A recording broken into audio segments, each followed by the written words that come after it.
Okay, so I am going to talk about cervical vaginal exams again. Again, my name is Trish. I am a longtime labor and delivery nurse and a childbirth educator. So, one of the things that I tell my students and my members inside of my pregnancy postpartum membership is this: you don't have to have cervical exams, especially during pregnancy. Your baby's going to come out whether you have one or not. Now, they are useful for us to be able to say, yeah, you're in labor, because one of the most definitive signs, or the only definitive sign of labor, is that your cervix is making change. Remember, that is dilation, that's effacement, location, consistency. So when you come to the hospital for a labor check, that's when you really kind of need a cervical exam. We need to check it, get a baseline, and then check it again in about 2 hours.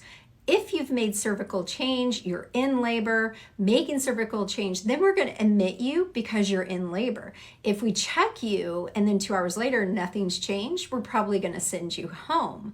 However, during labor, once you've had that baseline, once you've been checked, you don't necessarily need another one, because baby's gonna come. So that's up to you. You can refuse them.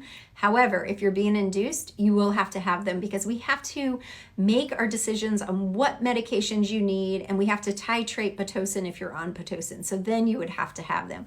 But other than that, girl, you do not need them, especially every 2 hours like a lot of hospitals do. And you definitely don't need them while you're pregnant, because they don't make any difference on whether or not you're going to have the baby. So I recommend waiting till at least 40 weeks pregnant before you agree to one, unless you want it, because it's up to you. If you want one, great. But if it's out of curiosity or convenience for someone else, I would say no.